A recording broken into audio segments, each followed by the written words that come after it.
this Minchiate feature is ultimately our series, right? And here I mean all of us who are here and are somewhat interested in, if not mesmerized by Minchiate.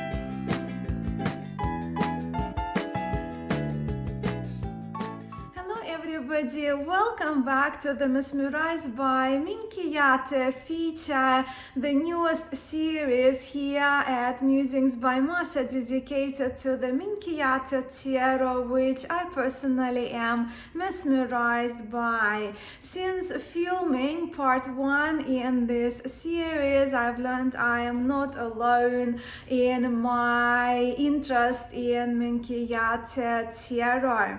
This is the second video, as you can see in the series part 2, where we will be looking into two commonly accepted classifications of the Minchiate Tarot, two types of the Minchiate, if you will.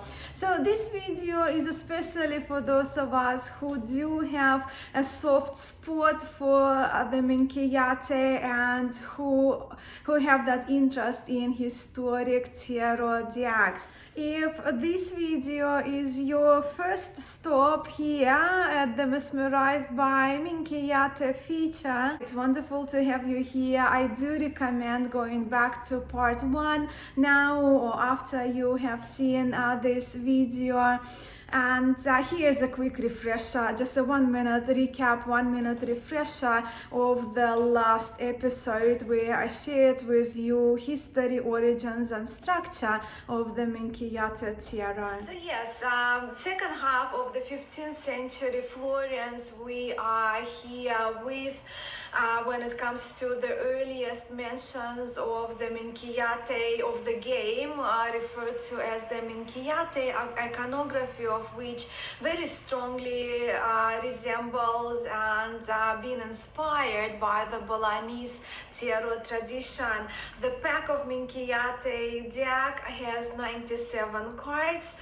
78 cards minus the Pope make them 77. Then, as we explored, we add prudence as a cardinal virtue plus another 3 theological virtues. We have 4 elements as well, 4 element cards. So 77 plus 8 is 85. Add to that 12 zodiac sign cards depicting zodiac signs, and we arrive at the whopping number of 97 cards of the Minchiate Tarot. Yeah, 41 trumps and 56 minors. The minors are all familiar to all of us who are familiar with the structure of 78 cards tarot deck, but with the trump cards, some of them are familiar, some of them are exciting, in my view, exciting additions to a tarot pack. But now back to part 2, to the focus of this video, 2 categories of the Minchiate Tarot. Not unlike 2 types of Tarot de Marseille, type 1 and type 2, the Minchiate Tarot is commonly categorized as belonging to one of the 2 patterns, the patterns which are credited to the International Playing Card Society, who proposed using them as Minchiate classifications. While prior to referring to the Minchiate types as earlier Minchiate pattern and later Minchiate pattern, the terms that we will be using in the context of this video, the Minchiate Tarot was classified as IPT1 and IPT 1.1. So what does it mean, IPT? Right, Tarot de Marseille is IT. I'm talking about abbreviation. So for Tarot de Marseille, the abbreviation IT stands for Italian Tarot, right? Italian Tarot pattern, which Marseille Tarot follows. Where when it comes to the Minchiate, IPT, so I for Italian, right? P for Portuguese. So it's Italo-Portuguese pattern. And what it simply means, one of the reasons for this classification is just simply that in the other pattern, in Marseille Tarot pattern, the swords are curved, where in Minchiate Tarot the swords are crossed, so we don't have a curve in the sword cards. So this pattern is referred to Portuguese, but of course Minchiate belongs to the Italian tradition, hence Italo-Portuguese tarot, tipo tarot pattern. Later on, there was also a mention of the abbreviation IPM,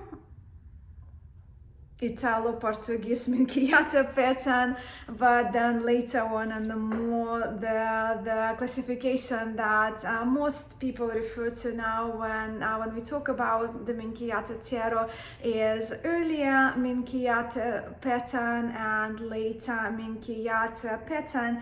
But just keep in mind that in the Minchiate, the Italo-Portuguese influence is mainly in the swords, which are crossed. And I do have 2 decks with me belonging to each of the patterns, so let me now turn the camera around so we can place them side by side and talk about differences between these 2 types of the Minchiate Tarot. I'm using these 2 versions of the Minchiate as my main decks for the Mesmerized by Minchiate series, as they are mass market decks published by LoScarabeo and are still in print and easier to access in most countries where internet shopping is possible. In the next episode, I will be sharing with you my little Minchiate collection. I have a few decks and it will give you a couple more options to consider, especially to those of you who are after your first Minchiate Tarot deck, as there are a couple of indie delights out there in the tarot market. But yes, our 2 main decks for this series are Minchiate Cigno, going back to the late 18th century, and 19th century Minchiate Fiorentine. From these boxes featuring the Magician and the Wheel of Fortune cards, you immediately can see for yourself the stylistic and production differences in the engravings between these 2. Earlier Minchiate pattern and later Minchiate pattern.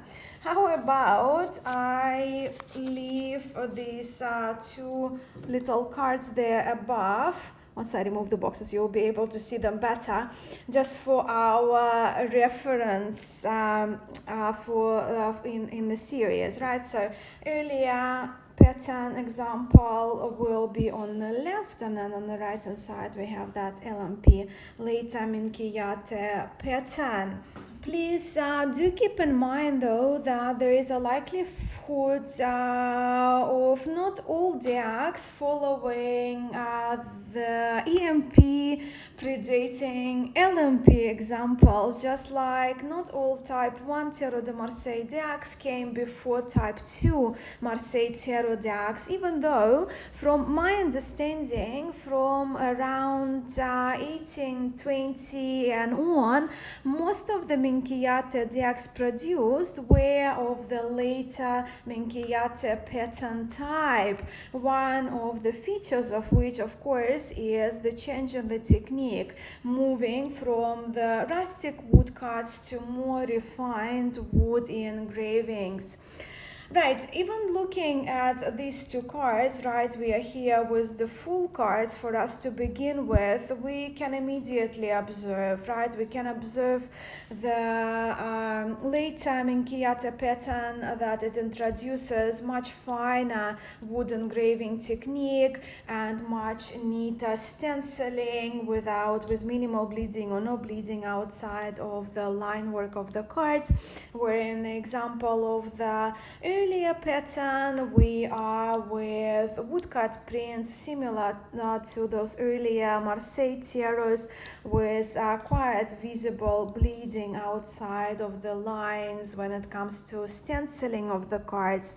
But in regards to, for my nerdy friends, in regards to the differences between the woodworking techniques where these two Minchiate patterns are concerned, let me quote from the International Playing Card Society issue on the Minchiate Tarot. Alright, so in a woodcut print, a wood block is carved along the grain. In wood engraving, instead of carving along the grain of the wood block, the engraver cuts into its end. The first is less precise, while the matrix, plural for matrix, for the second can be engraved with very thin and close lines, allowing to obtain much more detailed drawings. Wood engravings allow for much greater detail than a traditional woodcut, as we see, and can sometimes rival copper plate in engravings.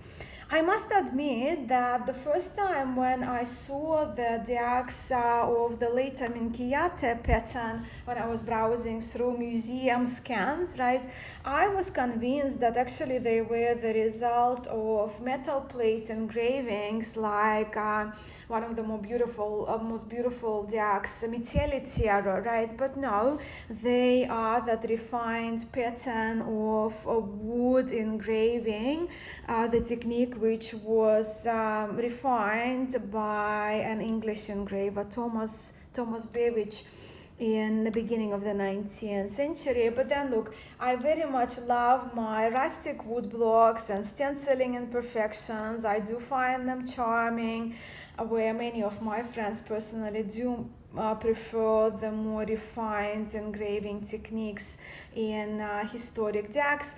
I would love to hear, tarot friends and fellow geeks, where your preferences lie. So yeah, the most obvious difference, right, as we're looking more comparative video for the early and later Minchiate pattern, is the woodcuts versus wood engravings, more refined technique used in the 19th century. Another difference that differentiates between these two types are the little squares that are present in the earlier pattern, in the cards of the earlier Minchiate pattern, and you see here in the full cards, right, so those kind of squares with an adorable floral there in the top two corners, where of course in the later pattern this detail is absent.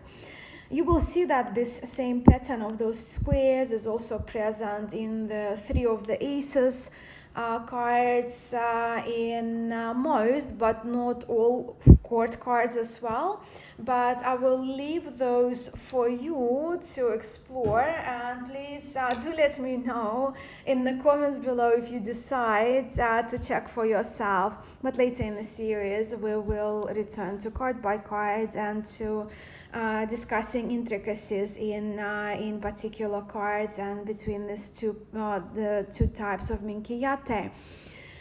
But look, this Minchiate feature is ultimately our series, right? And here I mean all of us who are here and are somewhat interested in, if not mesmerized by Minchiate. So please, as we go along through the series, through the episodes, please keep sharing your observations in the comments, and I will make sure to mention them in the upcoming videos. And if you have a channel, I will give you a shout out as well. All right, so we have here the Fools, and let's have a look at the Magicians that I just got the two of which are next to each other. So while we see slightly different elements present, and of course these cards are represented differently, artistically and stylistically. Overall, the pattern that we see in these two cards from each of the decks, so we can call it similar for the lack of the better words in the context of this video. In the Fool, we have two people on either side of the Fool, and our bagatto, il bagatto in each of the cards is entertaining to people. Yes, as I mentioned, we will look in detail at these cards. Again, we will be back to these cards when we go into the part of the series when we look at them card by card. So the episodes will be dedicated to a certain amount of cards. These ones now to the differences in the pattern when we look at Arcanum 2, 3, and 4. So in the earlier Minchiate Tarot decks, and earlier I'm just mentioned what I mean as EMP pattern, Arcanum 2 is represented by the Empress, Arcanum 3 is the Emperor, and Arcanum 4 is usually referred to as the Empress of the East, which also can be read as the Popess, and I heard some people referring to this Arcanum as the Popess. Fascinating card for me personally. So that's the EMP. If we have a look at the later pattern, different representation, different iconography here. Arcanum 2 is the Grand Duke. Grand Duke is just commonly accepted title for this card. The third is the Emperor, and often because we have two emperors here, right? So often this emperor is referred to as Western Emperor or the Emperor of the West, and this one is the Arcanum 4 Emperor of the East or Eastern Emperor. When it comes to, of course, using Minchiate Tarot as a divination tool, we, as I see it, are free to interpret these trumps as we see them fit. Well, given that we do familiarize ourselves and practice readings with the Minchiate first, right? And as I briefly mentioned, also because probably if you are new to Minchiate Tarot, the structure of this tarot, you might be kind of perplexed by the numbering of the trumps here. So yes, the trump order differs from the popular tarot traditions that we know are popular in the West tarot traditions, such as RWS, Tarot de Marseille, and Thoth. And we will allocate time to discussing the trump order actually in 2 video times. We'll see how we go with timing. So in our love card, the pattern is essentially the same, so we're not going to spend time here for the purpose of this video today. And same applies to the virtue cards as well. And as I mentioned in the previous video, in Minchiate we have theological and cardinal virtues, 4 cardinal and 3 theological virtues represented. Again, ultimately, the pattern of the Wheel of Fortune is very similar, apart from the globe and the eagle that the top creature is holding, and the book here. I love this representation. Again, we'll be talking more about that once we get to card by card feature. This is Arcanum 10, and here the pattern is clearly different, as our charioteer here in the later Minchiate pattern example is standing where we are with the seated charioteer in Minchiate El Cigno belonging to the earlier pattern. Also, this figure is, I've heard it seen or described as a male chariot. I've seen it described as a female chariot. To me personally, this is visibly androgynous charioteer. Both of them are holding the ribbon, and their horses are quite decorated and very festive too. But certainly both of them are nude, and certainly they are not those martial males in their armor as we see in Tarot de Marseille, as we see in Wade Smith Tarot. So how we interpret this trump, of course, would also differ. So the Hermit pattern is very similar. The Hangman is similar too, apart from the 2 coins. We are here with 2 bags, perhaps of stolen money, as because of the well-known iconography of the Hangman that used to denote public shaming of the individuals for their wrongdoings. Death. The Devil, very similar, more kind of inactive standing devil, walking devil. The Tower in Minchiate, the alternative for the Tower card, is the House of the Devil. Again, not time in this video to discuss it. The images, iconography is similar, apart from the images being different direction, almost mirrored. We are here again with more virtue cards. And the context of the video, the faith, the virtue of faith, we need to chat to. So in the earlier pattern, the faith is represented by a male figure holding a mirror, indicating perhaps that faith shouldn't be blind. Where in the later pattern, of course, it's a virtue, and virtues are usually represented by maidens, by young females. And she's here looking at the tablet plaque of swords, and shown not with the cross, but rather with a kind of a sharp pointed, almost like spear, pointed spear-ended staff. More virtues, element cards, again essentially very, very similar. No need to address those today, because today we want to talk about striking patterns, difference between 2 patterns, 2 types of Minchiate. The earth elements, very similar, just different city represented behind. Yeah.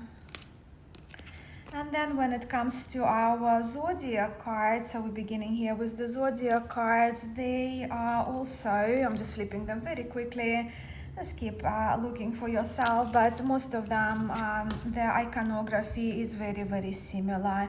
It's just more refined technique, better coloring, better stenciling, neater stenciling, I should say, that we see, not in all. But we'll get to the Aquarius, for example. So different pattern in the Aquarius, which in Minchiate numbered 32, arcanum 32 out of 41. So here we are with more traditional Aquarius, with 2 pictures, where our later Minchiate patterned Aquarius is depicted as a gardener with some kind of sickle and a watering vessel there for the flowers. Of course, we see the flowers, the direction is different. And this is Leo card with more refined landscaping and introduction of those vibrant colors.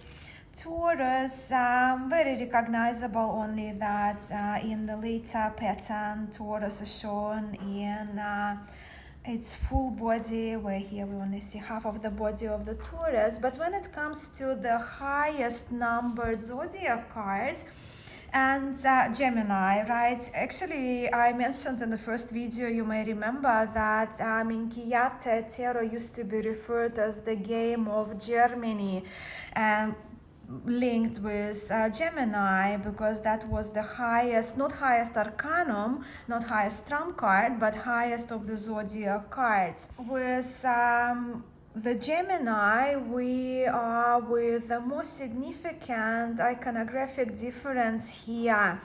In both, the figures are nude, only that in the earlier pattern, those figures are female twins, where in the later pattern, we are with warrior, well, they have those helmets on, right? Warrior helmets.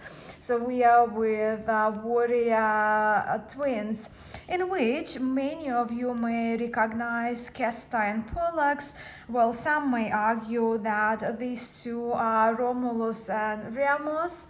Later in the series, we will be back to a more in-depth discussion about iconography and Minchiate cards, but today, do let me know in the comments which characters you see in this particular representation of the Gemini, but also here if you have a story to tell. Our star is a Magi, directionally slightly different, but iconographically pretty similar.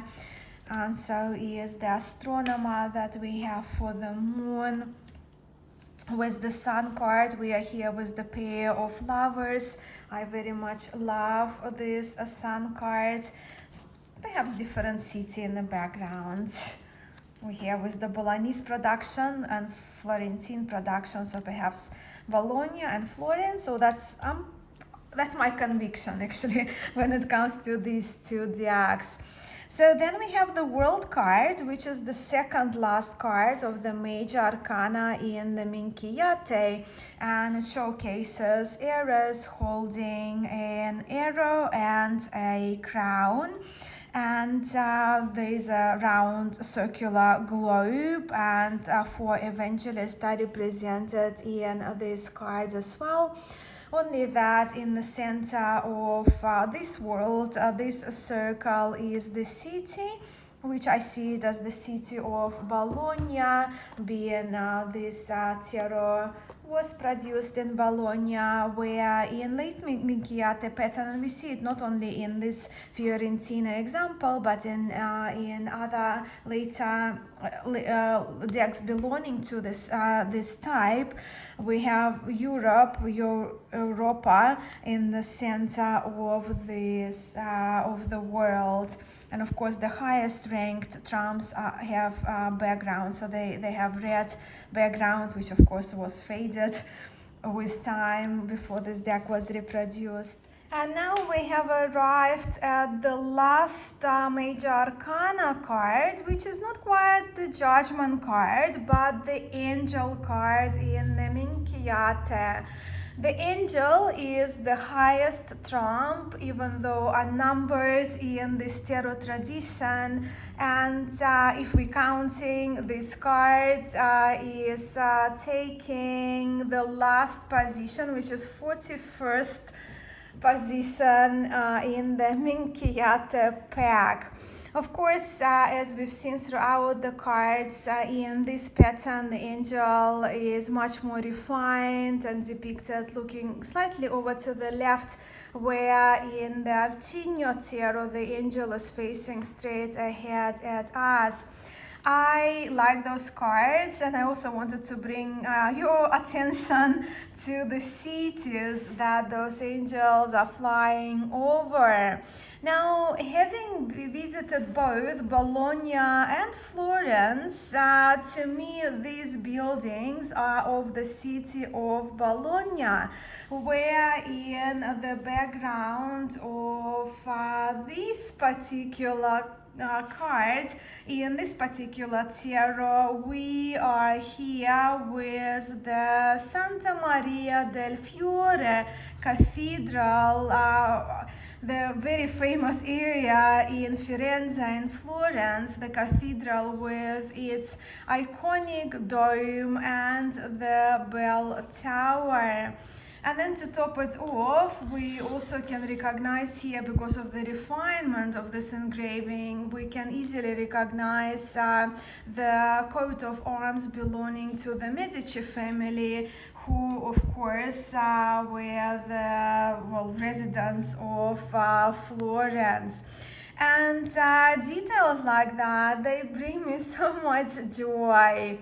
Another thing that you may have already spotted is the writing here that is included, and that's often included in the later Minchiate pattern. So here we read in Latin, fama volat, which means something like rumors can fly or rumors have wings.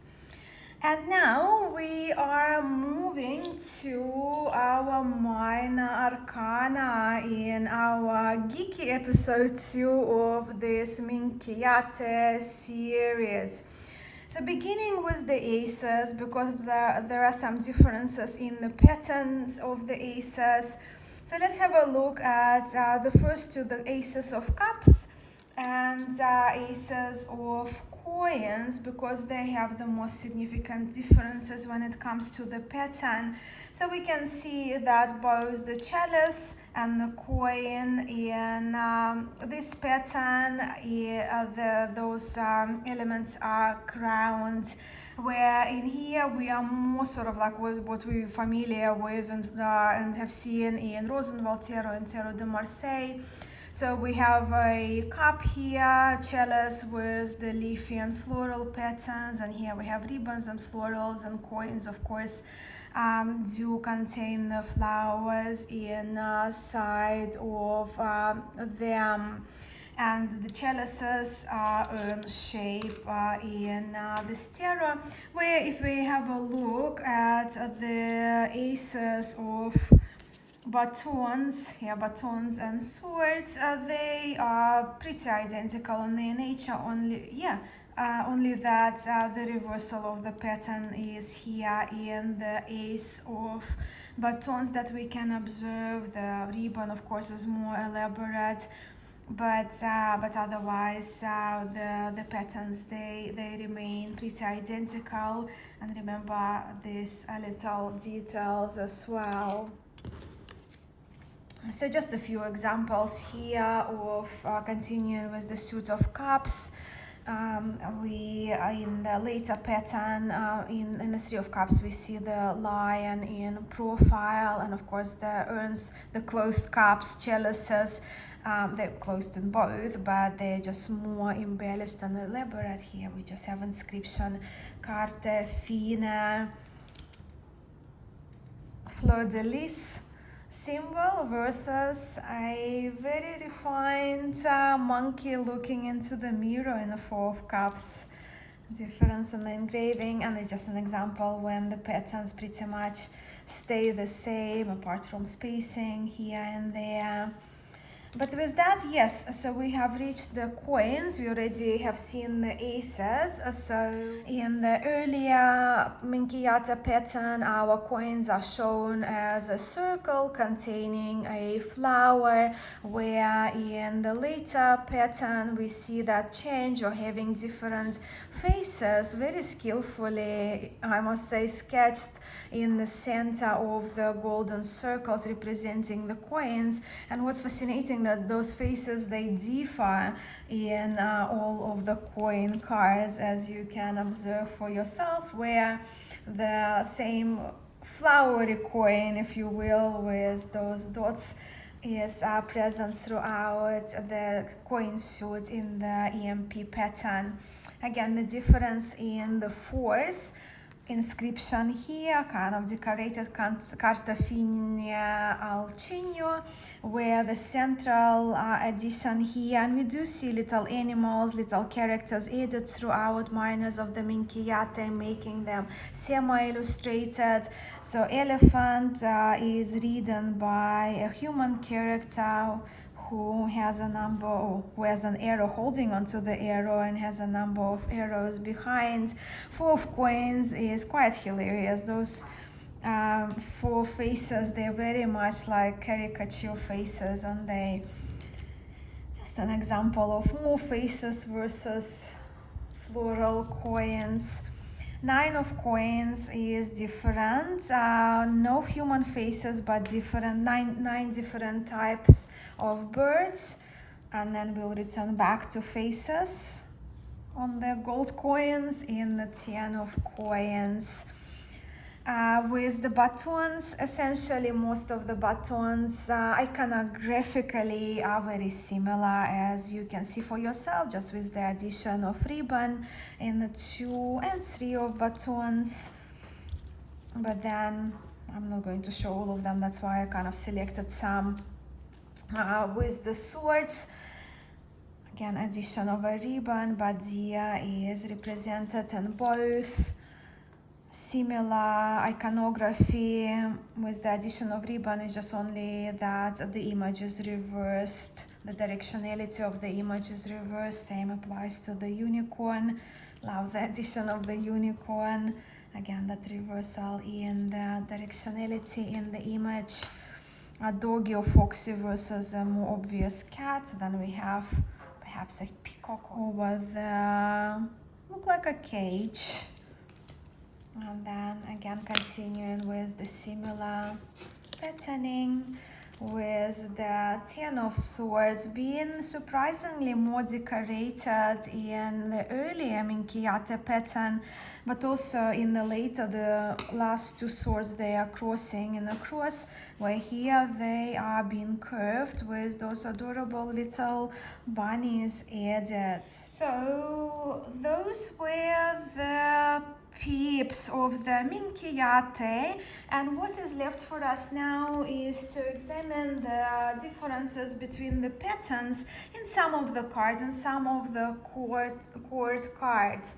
So with the pages in the Minchiate, so yeah, pattern, it's sort of, yeah, I wouldn't call it drastically different apart from that flower, but the detail in the Minchiate that the pages of cups and coins are female, and this pattern remains in both of those decks, where the pages of here we have batons and swords, they are male. Of course the outfits are different because we are here with different era, almost 100. This deck is just, what is it, 85 years old, if you date with the production of this tarot, which dates 1775, 1860. So same applies to the knights, which are half creature, either, well, mystical creature, half human. And for the cups, we are with sort of like half human, half sea creature. Again, the detail of the flower. Then we are with the big cat here energy for the lower body of the Knight of Coins, and a more centaur like the Knights of Batons and Swords. With the queens though, in them we see a change in the pattern.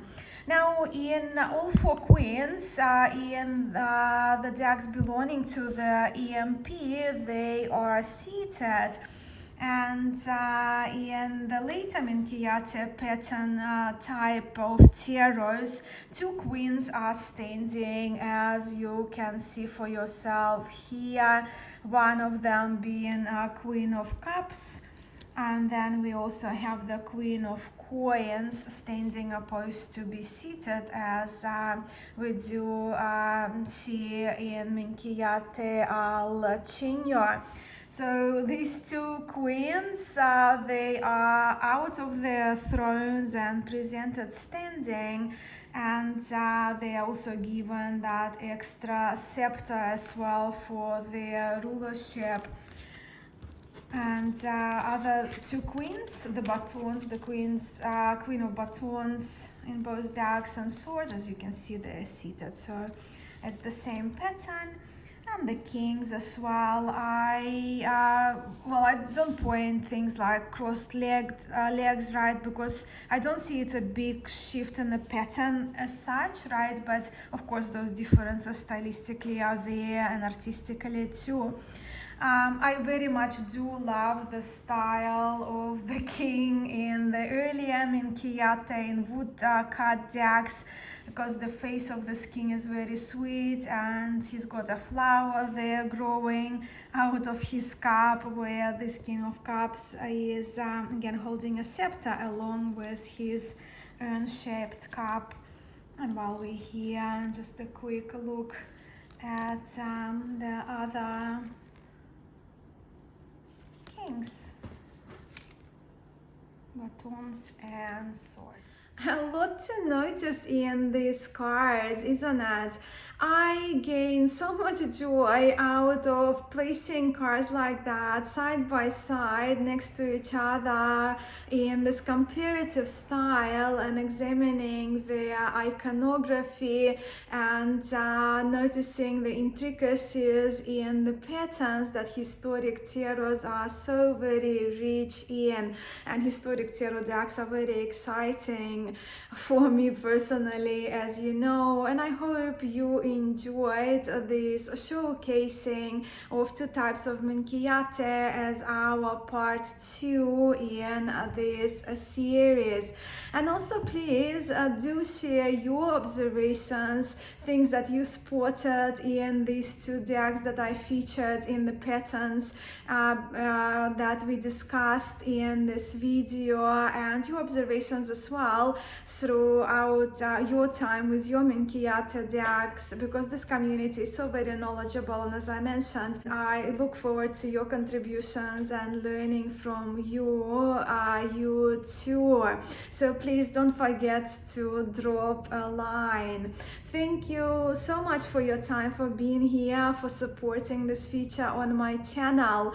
I will be back in 2 weeks time with the continuation of the feature of the series, and in the next video I will be sharing with you my humble, only very small collection of the Minchiate tarot decks, but I know it's going to be one fun video. I'm sending much love to you all, and I do hope to see you then.